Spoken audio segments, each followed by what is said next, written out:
министр по делам оккупированных территорий Вадим Черныш в киевской студии «Настоящего времени» выходит с нами на связь. Здравствуйте, Вадим Олегович, спасибо, что пришли ко мне в студию. Можно я попрошу вас, как члена правительства, самого себя выпороть и рассказать, понимаете ли вы, что в плане, который представило ваше министерство и вообще правительство, так не нравится людям, которые третий год смотрят новости о войне и знают о том, что там погибают украинские солдаты?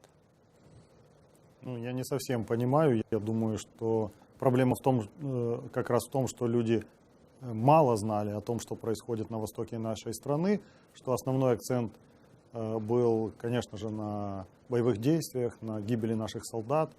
Однако за кадром оставались, скажем так, за темой обсуждения оставались масса других проблем, и все же не было, все-таки никто не отваживался артикулировать четко, по нашему мнению, какая же будет политика по отношению к тем людям, которые живут на неподконтрольных сейчас правительству территориях, а также какая будет судьба этих территорий, если даже принимать во внимание, что люди об этом задумывались, они боялись иногда даже высказываться на эту тему. Поэтому мы прекрасно понимаем, что для многих непонятно сейчас, поскольку они не знали реальную ситуацию.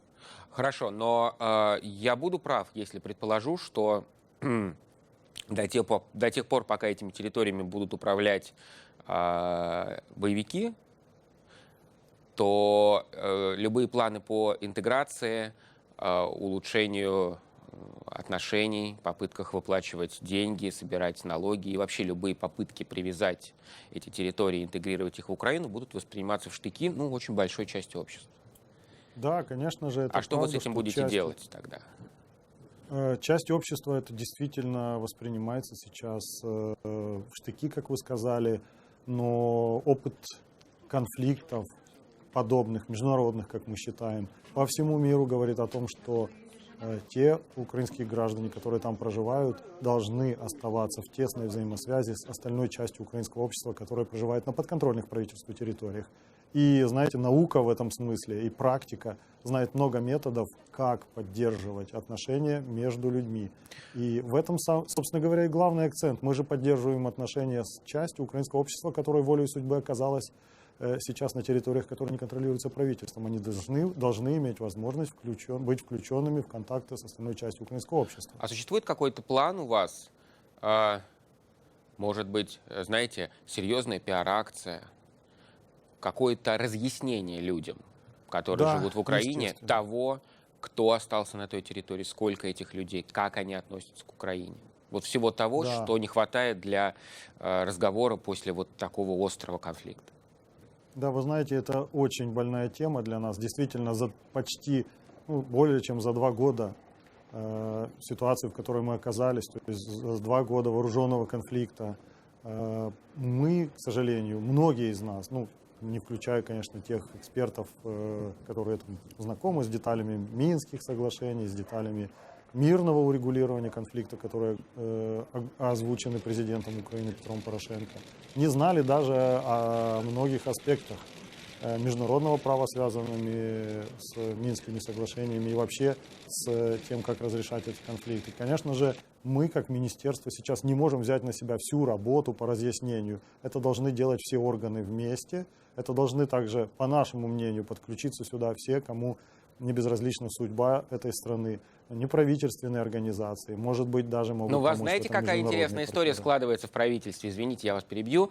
У вас одно министерство ваше пытается реинтегрировать территорию, а другое министерство внутренних дел, по крайней мере, один из его советников, публикует на сайте «Миротворец» списки журналистов, которые были когда-либо на тех территориях, им приходилось аккредитовываться у сепаратистов. Это же противоречащие друг другу течения. Вы внутри правительства находите согласие с тем, что делаете, или вас там на уровне Министерства внутренних дел считают, я не знаю, внутренним сепаратистом? Как вы работаете с своими коллегами? Я хочу вам сказать, что сайт «Миротворец» и все упомянутые вами лица не входят в состав правительства. Правительство единогласно, то есть никто не возражал против принятия такого плана. Это означает, что это общая позиция коллегиального органа правительства. То есть это не план министерства теперь, это план украинского правительства. Поэтому проблем в этом я не вижу. Тогда вопрос вот какой. Люди, которые возмущены вашим планом, мне кажется, вот в их претензиях есть одно здравое зерно, о котором бы я хотел вас спросить. Это будущее тех олигархов, которые работали на территориях и так или иначе упустили ситуацию, я сейчас буду подбирать слова аккуратно, да, ситуацию на Востоке, или довели ее до этой ситуации отчасти. Да, начиная от бизнеса Рената Ахметова, и можно перечислять этих людей, ну, чтобы ни одного его долго. Что будет с их бизнесом на этих территориях? Ведь вас считают лоббистами их интересов, и даже если это не так, вы не сможете опровергнуть эти слова. Да я легко могу опровергнуть эти слова, поскольку те, кто считает, что мы заботимся только лишь о бизнесе, забывают, что за этим бизнесом тысячи, сотни тысяч людей, то есть судьба которых зависит сейчас от того, будут ли функционировать те предприятия, которые, кстати, приносят доход и налоги Украине, и валютную выручку также. То есть мне сейчас безразлично, кто собственник этих предприятий. Однако, я хочу вам сказать, что те люди, которые говорят о возможной роли и персонифицируют, говорят о каких-то олигархах, бизнесменах, эти люди так и не научились думать по-новому. Ведь олигархов в будущей Украине не будет. Все равно мы взяли курс на деолигархизацию. Это будут большие бизнесмены, средние руки бизнесмены. Но это не должны быть олигархи. Поэтому предприятия должны работать так, как это должно регулироваться в обычной стране для бизнеса. А олигархи – это уже связь с политикой. Это уже, извините, мы такую политику не поддерживаем. Кстати, когда вы говорите о сборах налогов на тех территориях, мы понимаем, что, скорее всего, это будет проконтролировать очень трудно или почти невозможно. Реально можно, наверное, собрать налоги только с тех крупных предприятий, которые как-то вывозят продукцию на территорию Украины, которую контролируют киевские власти, и там ее продают. Что вы имеете в виду, когда говорите, что бюджет будет пополняться налогами, полученными с неподконтрольных сейчас территорий? Он и сейчас пополняется. Более того, он пополнялся все 2 с лишним года. О чем мы говорим? О том, что люди, которые там работают, получают заработную плату.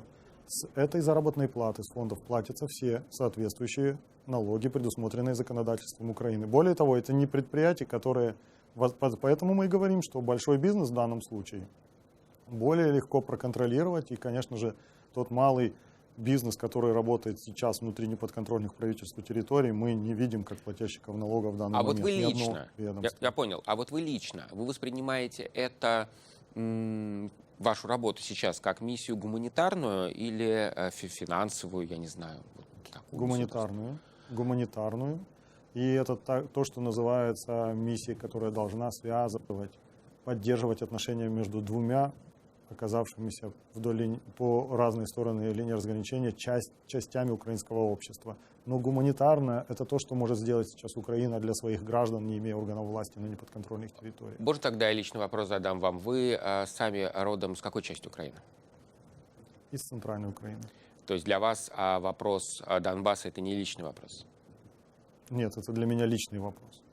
Почему? Независимо от того, это личный вопрос, независимо от того, откуда я происхожу. Это часть Украины, за которую я также болею, как и за любую другую часть. Теперь скажите еще мне, пожалуйста, сейчас больше в силу полномочий. Спасибо. Мне было очень важно услышать эту вашу личную человеческую реакцию. Скажите мне, пожалуйста, министр внутренних дел Арсен Аваков не очень давно на коллегии, извините, на собрании, когда присутствовали пограничная служба, озвучивал планы, судя по которым осенью может произойти какое-то событие, и украинские военные займут эти территории. Вы что-нибудь знаете об этих планах? Они учтены в работе вашего министерства?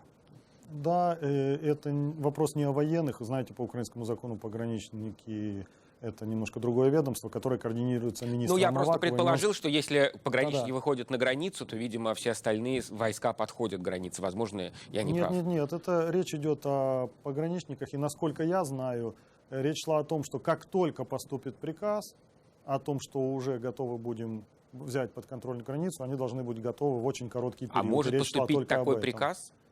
Конечно же, как только будет работать политико-дипломатический механизм решения вопросов. Там то есть отношения, сейчас переговоры с Москвой находятся в такой стадии, что такой приказ возможен?